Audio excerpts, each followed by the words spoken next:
My name's Priyaluka and welcome to the final sesión. Yo soy Priyaluka. Vamos a hablar de los derechos fiscales y el racismo y cómo poder incluir la equidad en estas pláticas. Nuestra sesión final, que va a abordar los derechos fiscales, tenemos como oradora magistral a la profesora Dorothy Brown. Y tenemos la posibilidad en el chat de que hagan preguntas y en la segunda mitad de la sesión las vamos a contestar. Quiero presentarles al panel. La profesora Dorothy Brown, profesora en la Universidad de Emory. Durante décadas, nuestra oradora principal hizo mucho trabajo sobre justicia fiscal y este año ha publicado un libro seminal que en inglés se llama The Whiteness of Wealth, la blancura de la riqueza. Y estamos aquí también para escucharla, para que nos diga cuáles son las políticas que prevalecen en Estados Unidos. Por supuesto que hay brechas enormes en cuanto a la justicia fiscal se refiere. También tenemos a Keval Baradia, un economista descolonizante que se ha enfocado en cuestiones de tributación, y también Guppy Bola, que es un líder en el Comité de Democracia para poder lograr o tener logros colectivos. Trabajan con la Red de Justicia Social en el Reino Unido y con Economía Descolonizante lo cofundaron. Iniciaron trabajo identificando reformas políticas, atacando el racismo fiscal en el Reino Unido, y de esto escucharemos también en esta sesión. Me da mucho gusto darle la palabra a la profesora Brown. Muchísimas gracias, maravillosa presentación. Me da mucho gusto que tengamos esta conversación en la segunda mitad con preguntas. Quiero hablar de la investigación, la reacción negativa, déjenme decir, que he recibido por parte de esta investigación, y qué sería posible para poder avanzar en Estados Unidos con respecto a las reformas fiscales. En mi libro, que se llama La blancura de la riqueza, quiero hablarles de los diferentes capítulos. Hay uno de narrativa de propiedad, uno sobre trabajos, de legados y las potenciales planes para reformas fiscales que se puedan estar desarrollando dentro del sistema fiscal, que no refuerce la riqueza blanca, sino que refuerce la riqueza negra. Empecemos con el matrimonio, que es lo primero que voy a mencionar sobre tributación. El sistema de ingresos internos o de tributación, la autoridad tributaria de Estados Unidos, que es el IRS, no publican estadísticas por raza. Cuando yo comencé a escribir sobre raza e impuestos, no me había dado cuenta que el IRS no tenía ninguna estadística, y me pregunté cómo puedo publicar algo. Pues me volví una detective. Leí el material sobre raza, que no tenía nada que ver con impuestos, pero le introduje mis lentes de impuestos y vi algunos informes del estatus económico de mujeres negras, y había un renglón que decía: las mujeres negras casadas pueden contribuir con 41% al hogar. Las mujeres blancas casadas contribuyen con 29%. Alguien que no sea un experto de impuestos no le dice nada. Pero yo como que brinqué de mi asiento, porque yo sabía que el retorno conjunto, que es un mecanismo que hay para la declaración de impuestos conjunta para los que están casados, afecta. Si dos cónyuges aportan cantidades iguales, las leyes fiscales de Estados Unidos no los ayudan. Si un cónyuge es el que gana casi el 100% del ingreso, las leyes fiscales lo favorecen. O sea, las estadísticas que las esposas casadas negras contribuyen 41%, me dijo que la penalidad en el matrimonio es la proporción que reciben las parejas casadas negras, como fue el caso de mis padres. Bueno, ese renglón me dio luz, pero no me daba toda la idea del artículo, así es que lo que decidí hacer fue trabajar con un instituto en la Universidad de Cincinnati, donde yo daba clases, que vio los datos del Buró de los Censos para todo Estados Unidos, el trato que se le daba a las parejas casadas y separando las blancas de las negras. Y la investigación en este buró del censo demostró lo que yo pensaba, que a todos los niveles de ingresos, las parejas negras casadas es más probable que estén en el rango de 50-50, 40-50, o sea que van a pagar eso de impuestos. Pero las parejas blancas casadas pueden estar en un hogar en donde haya un solo ingreso y a ellos sí les reducen impuestos. Así es que henos aquí con esta estipulación que una declaración de impuestos conjunta me hizo ver que surgió porque Charlotte and Harriet Seaborn, una pareja de blancos casados, fueron los que lo impulsaron. En este sistema de impuestos sobre la renta, los únicos que pagaban impuestos eran los estadounidenses ricos. Los demás no pagaban porque no ganaban suficiente dinero, pero los estadounidenses ricos eran blancos y no les gustaba el hecho de que eran los únicos que pagaban impuestos, tenían riqueza. Entonces se involucraron en esquemas, en ideas para reducir la cantidad de impuestos que pagaban. Uno de estos esquemas fue que Henry Seaborn decidió tratar a su esposa como si tuviera la mitad del ingreso. En el sistema fiscal, el dividir el ingreso hacía que su cuenta de impuestos bajara mucho. El IRS dijo, no lo pueden hacer, lo lucharon en un tribunal y se les dijo, sí, lo pueden hacer. Después, en 1948, el Congreso decidió hacer lo que los Seaborns lograron que se aplicara en todo el país con una declaración de impuestos conjunta, de tal manera que las parejas negras casadas pagaban más impuestos. Este es un ejemplo de política fiscal en Estados Unidos que se desarrolló sobre normas para blancos, cómo se les daba el tratamiento a los blancos casados. Las esposas blancas siempre trabajaban fuera del hogar en mercados laborales. Pues presenté esta investigación en una conferencia de profesores en asuntos fiscales. Alguien y los académicos que estaban ahí, todo el mundo sabía que uno trabaja porque, bueno, los negros son pobres y no pagan impuestos. Esa es la idea. Era como la norma. A menudo me atacaban por escribir sobre raza e impuestos. Se ha reconocido que la raza no tiene nada que ver porque, bueno, por este sistema no se pagaban más, pero lo que sucede es que no todos los negros son pobres. Y aún si se quiere uno enfocar en los negros, en los pobres negros, hay un crédito para el impuesto sobre la renta que da multas o penalidades significativas si están casados. Al incrementarse el ingreso, se reduce, o sea, la tasa fiscal es para los contribuyentes de bajos ingresos, se los vuelve elegibles. Es una tasa fiscal marginal, o sea que casi todo mundo con esta política fiscal resultó no favorecido. El siguiente capítulo del libro es propiedad de vivienda.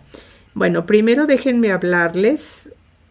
El IRS no publica estadísticas sobre raza, así es que me fui a la sociología, a la investigación, para ver cómo operaban los propietarios de casas entre estadounidenses blancos y negros.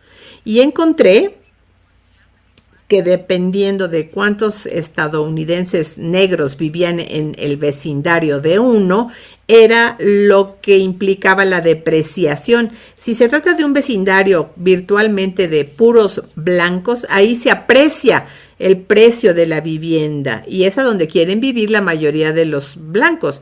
Si viven en un vecindario con diversidad racial o negros, ya no tiene tanta apreciación la casa. Y la investigación también muestra que si se vende, A ver, la investigación también muestra que hay un tratamiento fiscal diferente para vender la casa de uno con ganancia y hacerlo sin ganancia. Con ganancia se puede obtener hasta $500,000 de libre de impuestos, pero si la venden la casa con una pérdida, no les dan oportunidad fiscal. No les debe sorprender porque no es lo mismo la propiedad de negros y blancos de casas. Los que viven en vecindarios con diversidad racial o totalmente negros, aquí es más probable que los propietarios negros vendan su casa con una pérdida. Por otro lado, si viven en un vecindario de puros blancos, es probable que se pueda vender la casa con ganancia y con oportunidades fiscales. Si quieren equidad y sacar la riqueza de la propiedad de vivienda, pues es mejor vivir en una de los vecindarios blancos, pero el ser la única familia negra que vive en un vecindario blanco, hay muchos informes y periódicos que dicen que como no saben quiénes son estos vecinos negros, constantemente llaman a la policía. Si tienen a un hijo en la escuela, los maestros van a ver que su hijo, aunque tiene la misma conducta que sus compañeritos, al niño negro sí lo van a regañar, o el niño negro tiene que ir con el director. Hay problemas que son triage racista, que los propietarios de casas tienen que enfrentar si quieren ser la única familia negra en un vecindario de puros blancos, para tener la oportunidad de ese $500,000 de ganancia libre de impuestos. Bueno, este es otro ejemplo de cómo podemos tener esta visión de que ganar en la venta de una casa los libere de impuestos. Bueno, se remonta a la década de los 50. La industria de la defensa estaba desarrollándose y requería que los trabajadores se fueran de una parte del país a otra parte. En la década de 1940 hubo un momento en el cual el gobierno federal ayudaban a estadounidenses blancos a ser propietarios de casas. Por primera vez en los 50 teníamos la mayoría de estadounidenses blancos que eran propietarios de una casa. Si querían vender la casa y se iban a ir a estos puestos militares, pues iban a perder por los impuestos. El gobierno dijo, no van a tener pérdidas por impuestos. En los 50 se ayudó entonces a los blancos estadounidenses que eran propietarios de una casa. En un mucho menor porcentaje se daba lo mismo con las familias negras. La industria militar no estaba muy deseosa de tener trabajadores negros. Preferían los blancos. Así es que en esta parte de mi investigación de propiedad de vivienda, esto ha tenido más impacto que todo lo que yo haya podido escribir, porque los profesores en derecho se piensa que son progresistas, liberales, y lo que mi artículo les dijo es que estaban viviendo en estas vecindarios de puros blancos y querían decir no tenía nada que ver con raza, más bien eran otras cosas, pero la investigación sí demostró que solamente tenía que ver con raza. No querían creer esta brecha de riqueza que tenía que ver con raza, querían creer cualquier otra cosa menos eso. Un académico me dijo incluso que era bueno que las casas en vecindarios negros no se apreciaran tanto, porque quería decir que otros propietarios negros pudieran comprar una casa a un menor precio, no tan caro. A mí, pues esto no me pareció. ¿Quién quiere hacer una inversión de este tipo que es necesaria para comprar una casa para tener esta desventaja? Y además era tan buena inversión que íbamos a ver que muchos propietarios blancos lo hacían, pero los negros no.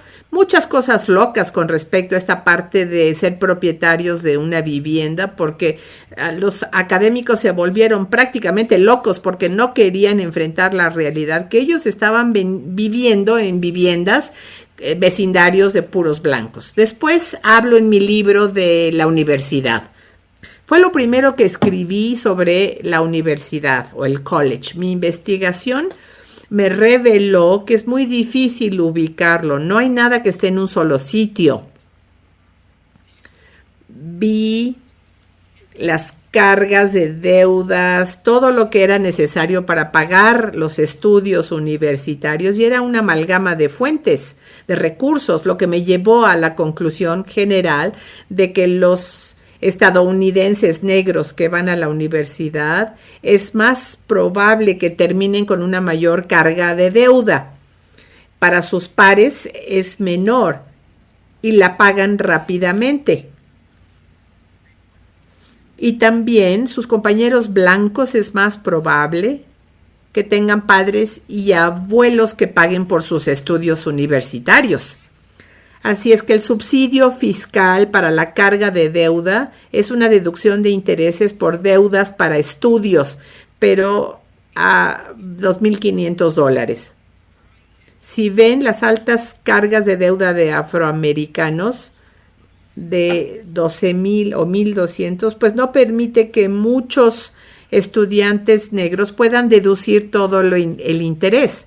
Cuando uno ve las deudas típicas de los que piden prestado, que son blancos, ellos pueden amortizar la deuda, pagarla y no llegar a este límite de $5,000. O sea que lo que se ve en la ley fiscal para educación superior son subsidios limitados si los paga uno mismo, y subsidios ilimitados si alguien más paga los estudios.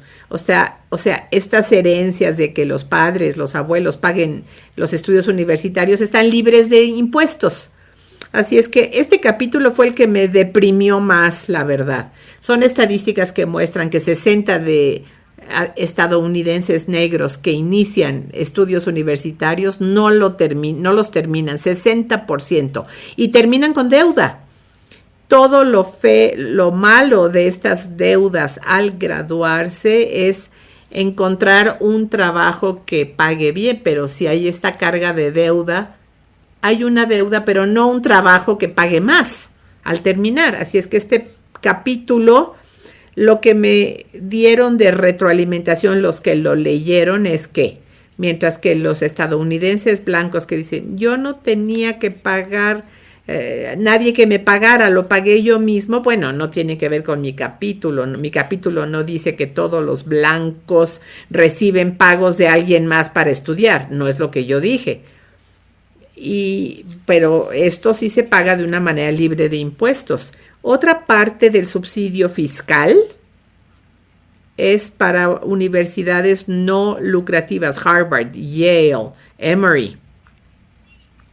Lo que vemos es que estas instituciones que tienen grandes dotaciones, que pagan muy pocos impuestos, sin estas reducciones, era cero, ahora es muy pequeño, una pequeña cantidad de impuestos. Estas universidades y colleges no son bienvenidos los estadounidenses negros. Tienen un subsidio fiscal que se va básicamente al beneficio del cuerpo de estudiantes blancos, aun cuando estas instituciones dicen que están haciéndolo mucho mejor, que están haciendo alcance comunitario, etcétera. En los últimos 30 años, la inscripción de los estudiantes negros no se ha solidificado. Estos subsidios fiscales en instituciones con dotaciones de miles de millones de dólares y los subsidios fiscales no se están yendo a los estudiantes negros. De hecho, uno de los programas que ayuda a los estudiantes negros son subsidios que no les alcanza para pagar mucho de la colegiatura. Una sugerencia es imponer gravámenes a estas dotaciones para que den estos subsidios y los estudiantes, si lo necesitan, puedan graduarse sin deudas. El siguiente capítulo es sobre los trabajos. Ver beneficios libres de impuestos que vienen de los buenos trabajos, seguro de salud, las cuentas actualizadas, y lo que muestra el mercado laboral es segregación. Hay trabajos para negros y trabajos para blancos. No nos debe sorprender que los que tengan todos los beneficios son los trabajos para blancos, porque los trabajos para negros no tienen los mismos beneficios. Y aunque haya un trabajador negro que trabaje para un patrón que sí da estos beneficios, los estadounidenses negros es menos probable que participe. ¿Por qué? Porque el dinero se va a otro lado. La investigación muestra que los graduados de college negros es más probable que le envíen dinero a sus papás. Los que se gradúan y que son blancos es más probable que reciban dinero de los padres. Los graduados negros son los que financieramente están apoyando a los miembros de familias extendidas que han sido víctimas de segregación, de discriminación. Y debido a esto es menos probable que podamos participar en nuestras cuentas de retiros, pero la investigación también muestra que graduados de college o de universidad negros igualmente calificados, es más difícil que les den estos trabajos bien pagados.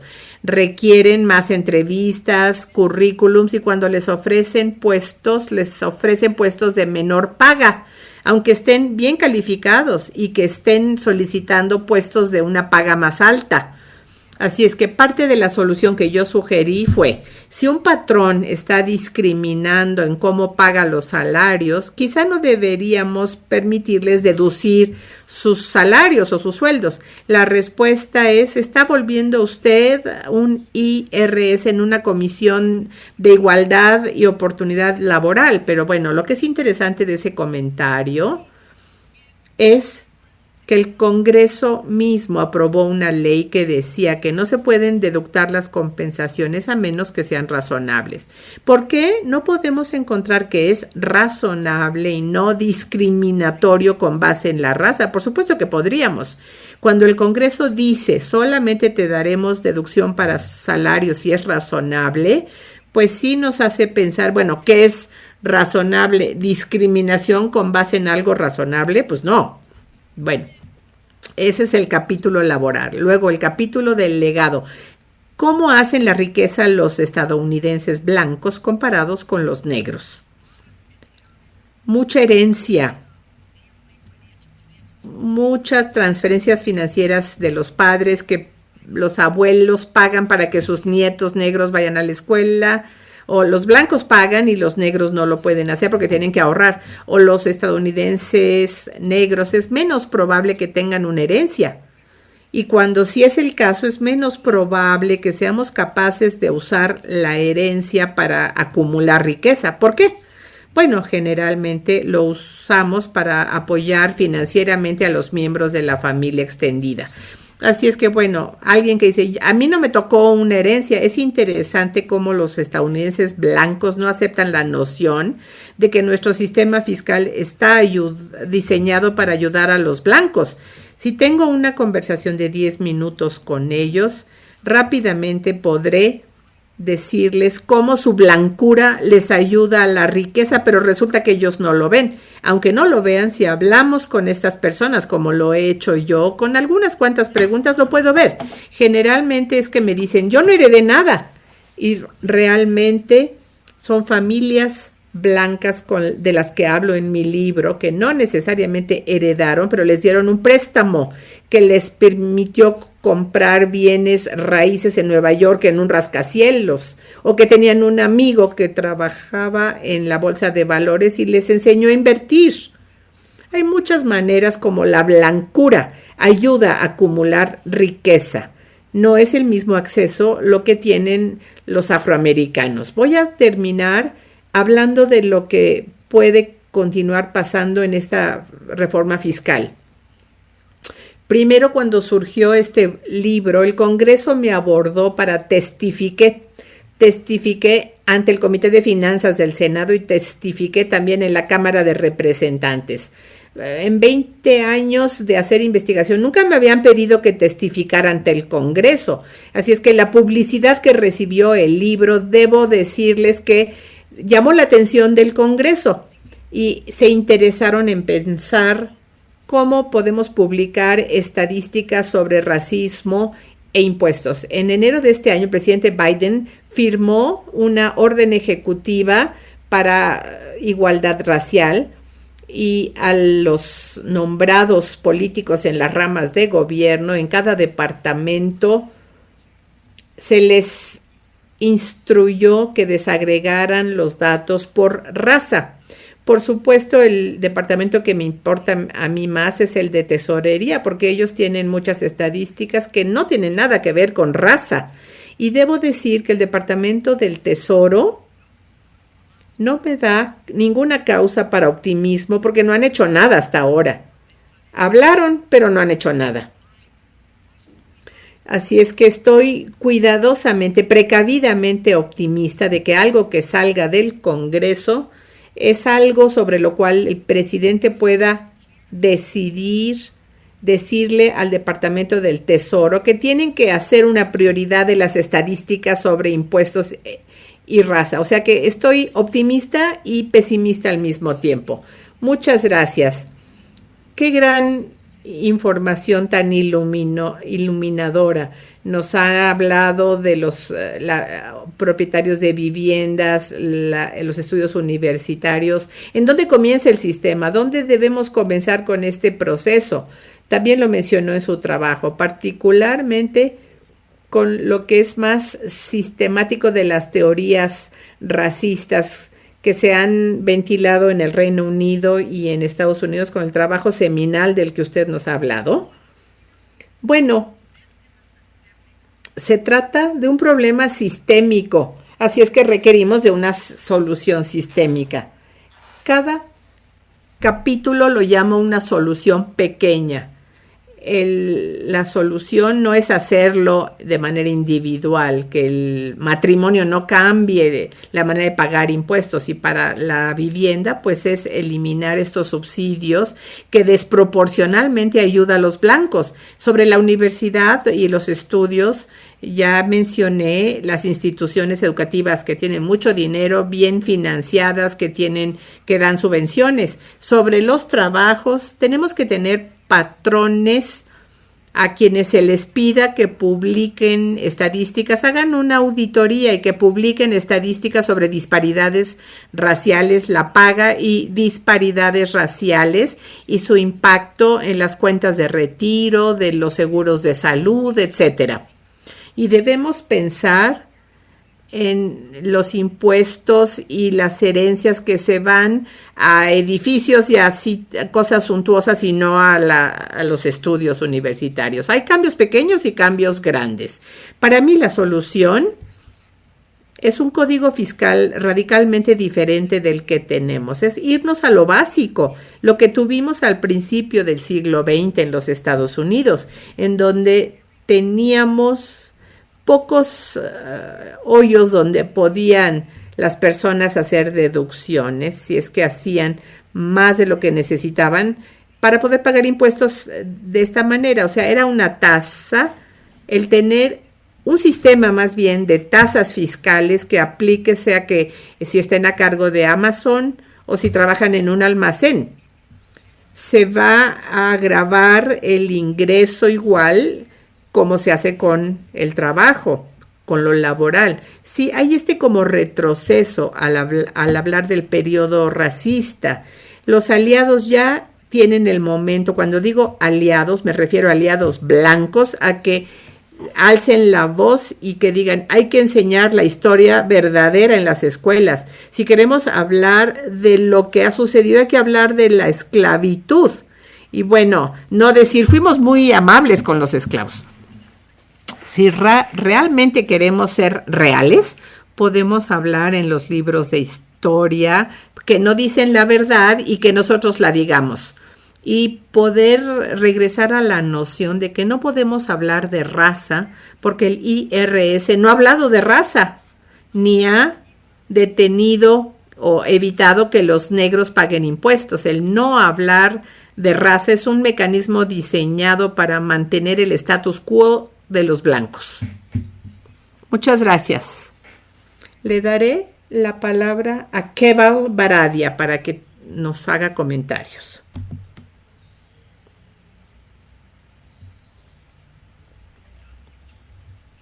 Tiene que abrir el micrófono. Gracias. ¿Me escuchan ahora? Gracias. Felicidades por su libro también. Es algo que se necesitaba mucho. De hecho, ayuda mucho a cambiar la narrativa en esta economía global. Nosotros como aliados negros necesitamos mantenernos fuertes en este tema de la raza.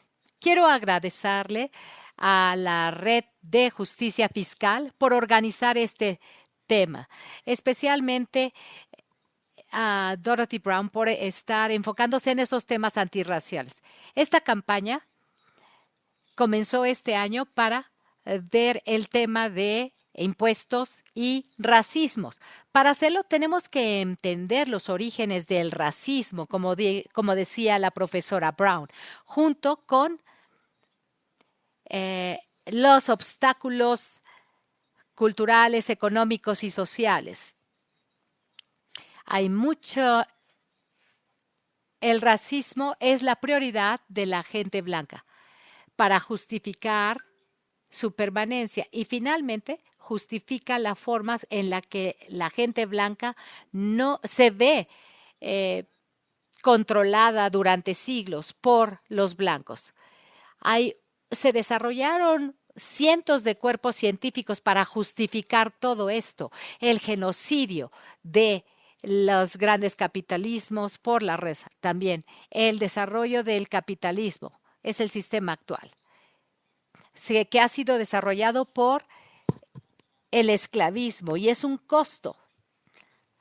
Los medios de producción, la tierra, las propiedades, el agua, generan grandes acumulaciones de dinero, de riqueza, de poder y generan muchas desigualdades. Antes no había una obstaculación global.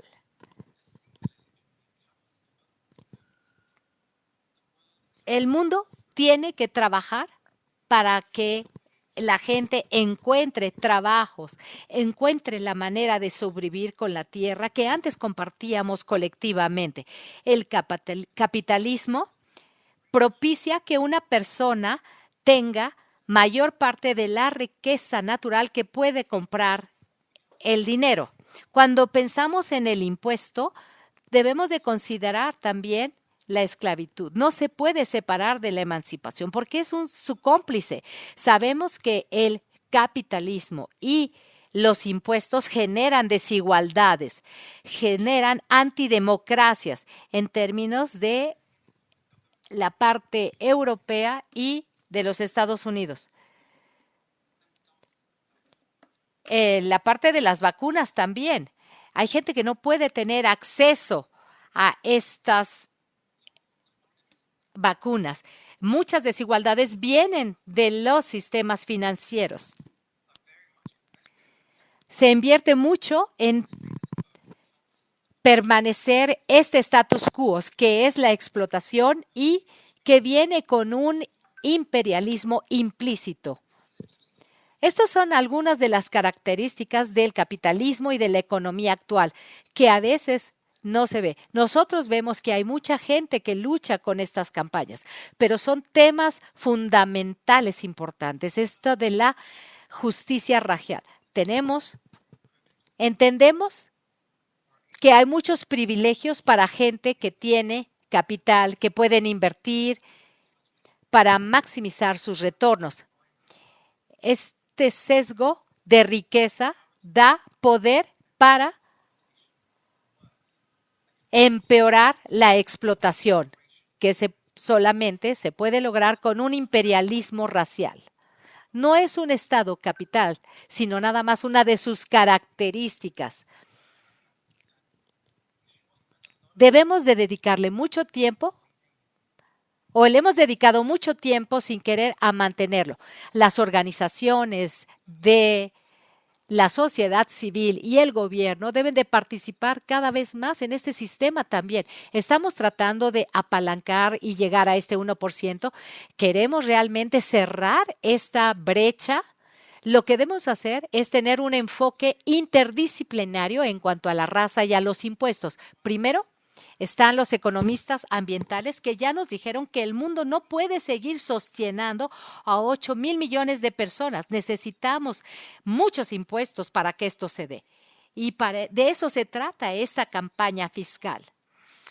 Hay que generar riqueza sin que se cambien los sistemas. El capitalismo está colapsando. El capitalismo ha hecho un daño irreparable. Si queremos tener y generar mayor riqueza, nos lleva a mayor producción, mayor consumo.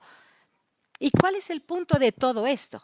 Hay que construir riqueza negra, hay que mantener esta riqueza del medio y expandir la riqueza a todos los niveles. Tenemos que propiciar riqueza negra. Si no abordamos estos temas al mismo tiempo, vamos a tener mayor miseria. ¿Puede haber una propuesta de política antirracial? Esto es urgente para que podamos tener un cambio sistemático y tener una libertad. La explotación y el sufrimiento no van a desaparecer con el capitalismo. Simplemente va a haber un cambio a las siguientes generaciones. Y esto me lleva al siguiente punto. Los economistas políticos nos dicen que para poder mantener el capitalismo, recuerden que es el control de los recursos de la tierra y del cuerpo humano. Se requiere de la violencia y de la subyugación de las personas y los pueblos. Lo más importante aquí es el racismo. Sigue siendo gente negra, gente obscura, que son sus tierras, sus recursos. Y los cuerpos que primero estaban en la línea de fuego del capitalismo. Estados Unidos y el racismo europeo y extranjero en los gobiernos propicia el capitalismo. Quiere mantener también las intervenciones y los golpes de Estado por las potencias coloniales para aplicar la ortodoxia del desarrollo. Están los radicales negros, los globales de los pensadores antiglobales. La tradición negra radical y el liberalismo del Islam también ha promocionado el liberalismo. El liberalismo viene de la esclavitud que sigue incrustada en el mercantilismo. Creer en esto, les guste o no, hay que mantener esto. El capitalismo no tiene un centro. No hay cantidad de reformas para el capitalismo. Por lo tanto, debemos de crear un mundo libre de racismo. Este es parte del camino político. Hay que presentar hechos, lógica, hay que diseñar campañas para mostrar esta violencia que hace que haya hambruna en el mundo. Si realmente queremos construir un programa fiscal antirracial, tenemos que verlo con los lentes de los marxistas negros, los antiimperialistas, los negros y los morenos, y hay muchos de ellos. Pero este enfoque interdisciplinario nos dice que el capitalismo ha heredado una violencia que es insostenible. ¿Cuál es el propósito de esto? El capitalismo se promueve por los recuerdos de los miles de millones de personas negros indígenas que fueron ahogados, violados, torturados, cazados y que murieron por nosotros para que los Estados Unidos y los británicos fueron ricos. Las personas de color o cualquiera fuera de ese 1% de los ricos no debería de pagar no debería de pagar impuestos en el mundo mientras haya tantos millonarios. Creo que necesitamos luchar mucho por esto. Gracias. Gracias. Ahora le paso la palabra a Gopi. Gracias. No pude escuchar lo que él estaba hablando, pero abordaré algunas cuestiones. Yo soy Gopi. Soy parte de la economía de la descolonización. Tengo una socia, Noni. Tenemos muchas ambiciones, pero los invito a que visiten nuestra página que tiene una sección especial sobre esta economía de la descolonización y vamos a hacer un evento para recaudar fondos para este programa. Quiero compartirles con ustedes qué pensamos sobre la economía de la descolonización. ¿Cómo pensamos que esto contribuye para nuestra misión, para lograr una mejor justicia fiscal?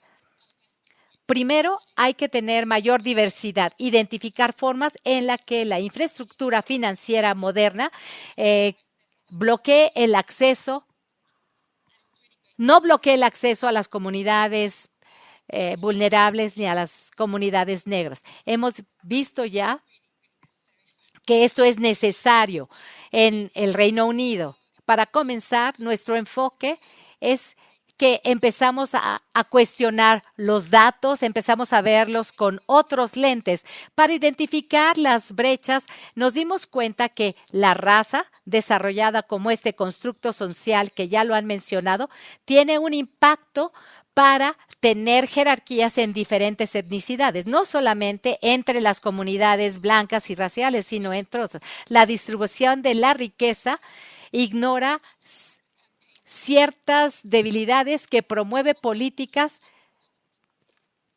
y debemos de recordarnos la situación en el Reino Unido actualmente. Es importante que todo mundo lea la investigación de El color del dinero, que habla sobre las diferencias entre la gente de color y se enfoca en las comunidades negras del Reino Unido. Las personas de India, la mayoría de los oradores de este panel son ascendentes de India y representan el 90%. Cualquier otra nacionalidad representa menos del 20%.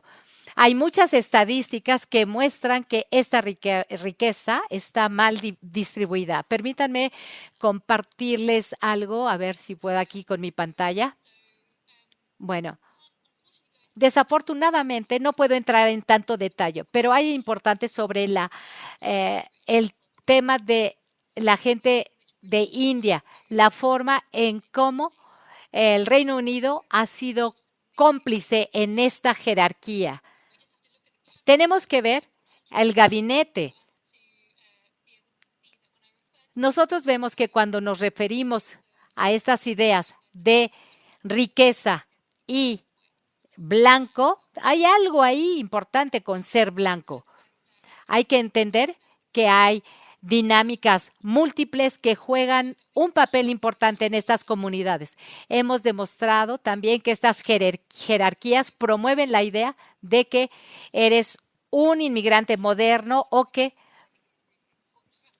es muy importante reconocer esto. Hay gente que se siente incómoda hablando de estos temas de la migración. Hicimos un análisis y luego pasamos a la perspectiva histórica. Comenzamos a ver la evidencia histórica de políticas y prácticas económicas de cómo promueven la desigualdad. Hicimos un cronograma de cómo las familias blancas, y ustedes saben, diferencias de pagos de pensiones a viudas blancas, pago de seguros.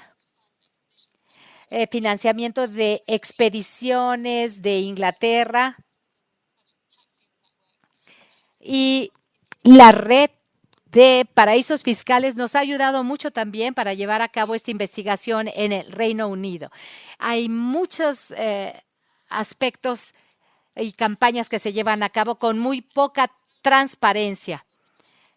Con esta investigación empezamos a ver diferentes instituciones que promueven este tema de blancura, especialmente en el Reino Unido, en la parte de las instituciones educativas como Cambridge, como Oxford, están muy arraigadas en este tema. Se está investigando también el mundo de las organizaciones benefactoras para financiar el mundo de la justicia social, pero al mismo tiempo mantienen el poder de la economía. Aquí nos recuerda lo importante que es la justicia. El número total de fundaciones eran 2,000 y el activo total era de 74,000 millones de euros. En cuanto a los gastos, que incluía la parte de operaciones y dar donos, era nada más una pequeña fracción de lo que existía. Tenemos que cuestionarnos qué tipo de cambio sistémico estamos generando con estas dinámicas. Los ricos siguen acumulando riquezas también y todo esto está dirigido por los blancos. Hay que democratizar los recursos y la riqueza. La descolonización de la economía. Nosotros tenemos un movimiento emergente que se enfoca en estas campañas que piden que estos dineros se le deben de regresar a las comunidades, a las personas. Hay industrias de la extracción aquí y en el extranjero que afectan a estas comunidades. Ustedes conocen muy bien este tema. Desafortunadamente, solo una fracción de estos activos se da, pero es insuficiente para repagar por cientos de años de explotación. Cada vez más empezamos a ver más compromiso para cambiar esto. Vemos algunos enunciados que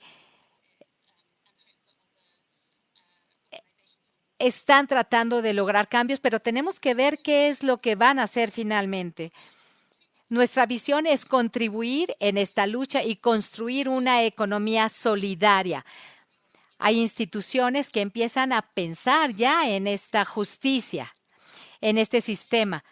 Por definición, la filantropía es una estructura que se necesita, pero incluir estos principios de justicia racial es lo más importante para lograr un cambio en el sistema fiscal. Hay que reconocer que estas campañas que diseñamos tienen que ser pragmáticas para cerrar la brecha de la desigualdad. Hay que tener una combinación entre mover los fondos actualmente y contar con un mecanismo de redistribución para que haya una redistribución de la riqueza y quitarle presión a las comunidades raciales. Las políticas requieren que nosotros debemos de invertir en instituciones democráticas y dejar de invertir tanto en las industrias de la extracción. Esto sería muy emocionante si se aplica de manera efectiva, porque entonces habría un equilibrio entre las inversiones. Y quiero compartir una cita que yo siempre comparto cada vez que hablo. La imaginación es una de las claves de la colonización. Perder la imaginación es un síntoma de trauma.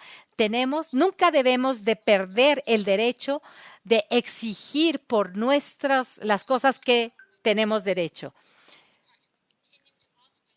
Tenemos que seguir cuestionando de dónde viene la riqueza, de quién es la riqueza y quién tiene.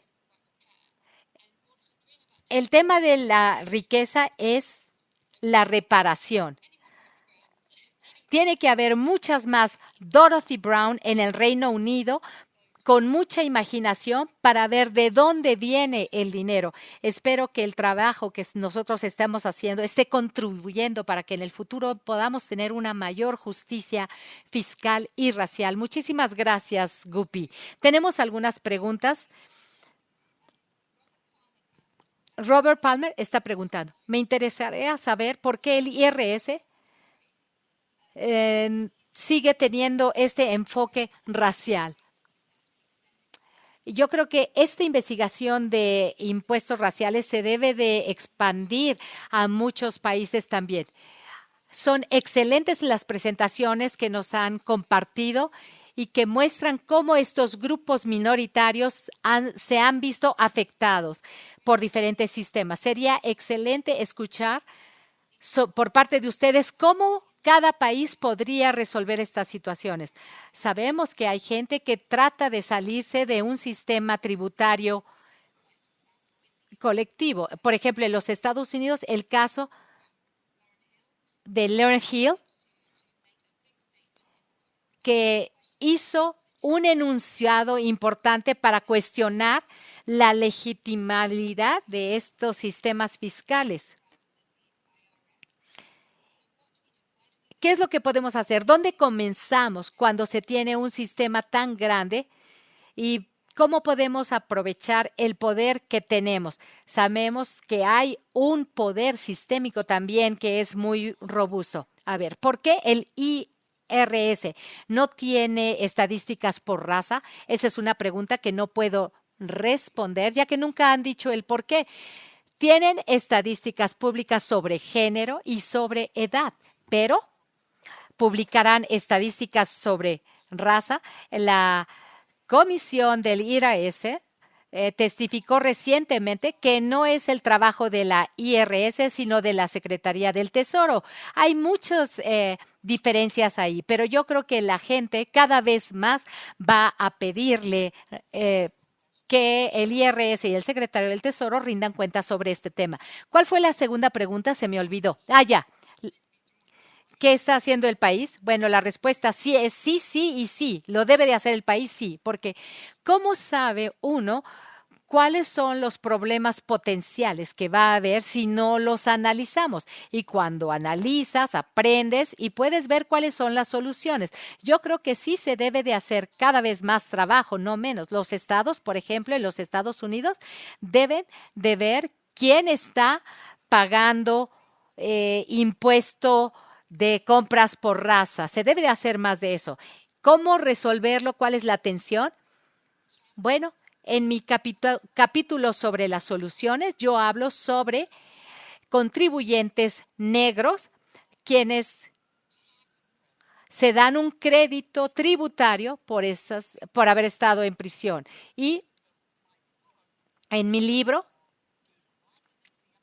da muchos ejemplos de estadounidenses blancos que han violado la ley y cómo esto logra un cambio en el pago de impuestos. Pero los negros contribuyentes, cuando quieren obtener una reparación, no se logra. Yo creo que necesitamos luchar todavía más.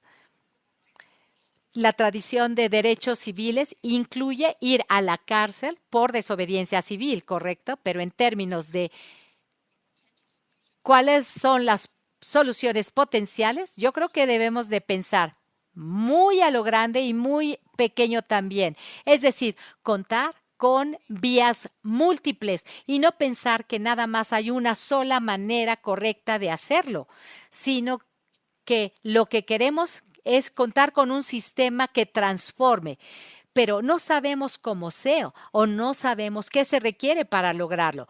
Debemos de intentar entonces muchas cosas, debemos hablar sobre cambios específicos como la parte de presentación de impuestos individual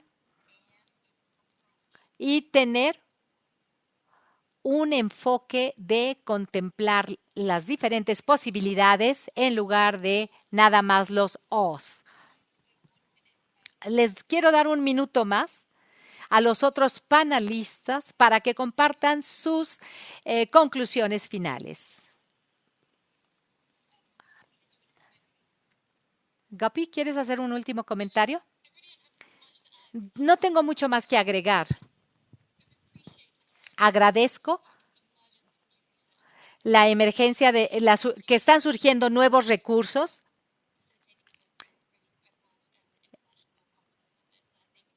Creo que hay cada vez mayor apoyo internacional y eso es muy importante. Sin embargo, todavía hay mucho que hacer para que las minorías tengan acceso a información incluyente y a las campañas de justicia fiscal. Es todo un proceso, pero representa el idioma de los organizadores y es un reflejo del mundo en el que soñamos. Yo voy a seguir haciendo este trabajo. Nada más quería compartir con ustedes cuál es el trabajo que hacemos como grupo. Si eres un académico, un hacedor de políticos o una organización, con mucho gusto podemos seguir platicando con ustedes. Qué bueno tener este tipo de espacios. Si hay alguien en el campo de la filantropía y está interesado en interrogar el tema de la dominancia, estamos desarrollando una especialidad para esos sujetos. O sea, la plática es magnífica, es extraordinario tener este tipo de discusiones, pero hay mucho trabajo por hacer. Hay que seguir avanzando y vamos a seguir avanzando y moviéndonos. Muchas gracias. Keval, un último momento para ti. Muchísimas gracias. Yo creo que lo que me agradaría decir es que tenemos que empezar a vincular los movimientos de base que ya están listos y que han estado haciendo trabajo antirracial, anticapitalista y antiimperialista durante mucho tiempo.